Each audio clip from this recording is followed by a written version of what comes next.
끝장 탐구 인간이 죽음에 대한 의문을 갖지 않는 이유. 어릴 적에는 철학 서적 등 여러 가지 장르의 책들을 많이 읽었지만 어느 날부터인가 책을 멀리하게 되었고 10년 전쯤부터 불경 몇 권만 집중해서 보았다. 고급 정보를 얻기 위해서는 타인의 글도 읽어보아야 하는데 왠지 자신의 것이 아니라 여겨져 타인의 글은 안 보게 된다. 요즘 유행하는 뉴에이지풍의 서적들은 여러 종교가 섞여 있어서 문장이 화려하고 언어적 치장이 많아서 금세 피곤을 느끼게 된다. 핵심적인 한 단어를 얻기 위해서는 거의 책 반 권까지 읽어야 하는 인내가 필요하기에 앞장 몇 구절만 읽다가 포기하게 된다. 즉 소설책 마냥 먼 구절구절 스토리가 장황한지 깨친 자이거나 성격이 조급한 사람에게는 여간 고역이 아닐 수 없다. 소중한 보물은 깊이 감춰지기 마련이기에 찾으려고 해도 찾을 수 없으며 도무지 알 수 없는 서적 중 가장 대표적인 것이 죽음에 관한 내용이 담긴 책일 것이다. 물질 세계에서 수학과 과학의 발달은 많은 것을 편리하게 만들지만 정작 인간에게 가장 중요한 일대사인 죽음에 대해서는 아무도 알려주지 않으며 아무것도 모르는 백치와도 같다. 이런 궁금증을 해소하기 위해서는 오직 자신 스스로가 깨침의 길이라고 하는 극단적인 길을 가서 본인이 직접 죽음이라고 하는 궁금증에 대한 해답을 찾는 수밖에는 없다. 왜 죽음에 대하여 제대로 탐구한 서적은 없는 것일까? 죽음 이후의 세계를 알려주는 티베트의 사자의 서라는 책도 있긴 하다. 죽음에 대한 탐구가 집중적으로 이루어지지 않은 이유는 죽음이란 인간이 알 수 없는 미지의 영역이며 일상생활에 빠져서 철학적 사유를 하기 힘든 이유도 있지만 더 근본적인 문제는 인류는 죽음에 대해서 깊이 고찰하면 안 되기 때문이다. 존재란 유지 확장 팽창이라는 근본 속성을 가지고 있다. 따라서 존재와 반대되는 죽음과 소멸에 대해서는 깊이 고찰하지 못하도록 프로그래밍 되어 있기 때문이다. 즉 인류가 죽음을 깊이 관하게 되면 거대한 시스템에 갇혀서 끝없이 윤회하고 있는 자신을 간파하기 때문이다. 다시 말해 인류가 윤회하는 사실을 알게 되면 깨친 자들이 늘어나서 두 번 다시 태어나지 않으려고 저항하기 때문이다.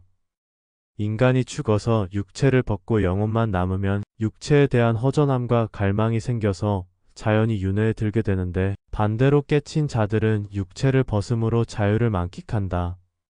따라서 깨친 자는 윤회에 들지 않으려고 애쓰는데 이때 신 그들은 다양한 방법으로 회유하고 겁박하여 끝없는 윤회의 순환에 갇히게 만든다. 이때 살아생전에 미리 윤회를 알고 윤회에 대한 강한 거부심과 윤회를 끊고야 말겠다고 하는 신념이 필요하다. 한마디로 어떻게든 윤회를 거부하는 것이다. 일단 한번 윤회하여 태어나면 다시 물릴 수도 없이 몇십 년은 꼼짝없이 인간으로 살아야 한다. 어쩌면 인간으로의 탄생은 윤회를 멈추는 방법을 알아가는 과정이다. 따라서 신 그들의 처지에서 보면 인류는 죽음에 대하여 아무것도 모르고 사유할 수도 없어야 한다. 신 그들이 인류를 윤회시키는 이유는 지구 정원 배터리를 잘 관리하는 정원사 역할이다. 즉 지구라고 하는 에너지원이 잘 작동할 수 있도록 윤활유와 같은 유기적 생명체가 인류이다. 그러기 위해서는 몸집이 커서도 안 되며 오래 살아도 안 되고 문명과 과학이 너무 발달하여도 안 된다. 또한 가장 꺼리는 부류는 깨쳐서 윤회에서 벗어나려는 자들이다. 인류 스스로 자멸하듯 전쟁을 통하여 리셋하는 경우도 있지만 신 그들에 의하여 주기적으로 광범위하게 리셋당한다. 어떤 하나의 시스템이 있다면 설계한 자가 있어야 하고 만든 자가 있어야 하며 시스템의 원리와 이치에 따라 움직이는 유기적 생명체가 있어야 하는데 그것이 바로 인류다. 시스템의 원리와 이치는 인류란 인과에 얽힌 윤회 속에서 강력한 에너지원인 지구를 관리해야 한다는 창조의 시나리오이다. 이렇게 존재의 거칠고 견고한 속성의 반기를 들거나 저항하면 추방당하는 경우가 대부분인데 인간으로 태어나서 깨치게 되면 태초의 본래의 무라고 하는 비존재가 드러나게 된다. 비존재란 더는 존재하기를 거부하는 것이다. 즉 견고한 시스템에서 벗어나는 길이다. 방법론적으로 보면 소멸인 것이다. 원인이 계속 쌓여만 가는 인과 속에서는 미처 이전에 쌓인 원인도 해소하지 못하기에 애당초부터 돌고 돌아도 윤회 시스템을 벗어날 수 없는 구조이다.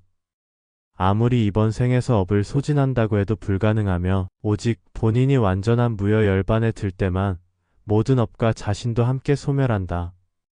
이런 사유가 자신에게서 사실이며 신념으로 다가올 때만 그나마 윤회를 벗어날 가능성이 있다. 또다시 윤회에 들어 아이로 태어나라는 신크들의 회유와 컵박에 맞서서 강력히 거절하여야 함에도 이래도 좋고 저래도 좋다는 해탈과 같은 깨침은 윤회에 들 가능성이 크다. 아무튼 인간이 죽음에 대한 의문을 갖지 않는 이유는 죽음을 깊이 관하면 시스템에 갇혀서 윤회하고 있는 자신을 알게 된다. 따라서 죽음에 대한 사유를 못하게끔 프로그래밍 되어 있기 때문이다. 깨침은 해탈 상태에서 나오는 긍정관도 필요하지만 마침내 시스템을 본 후에 나오는 부정관도 필요하다.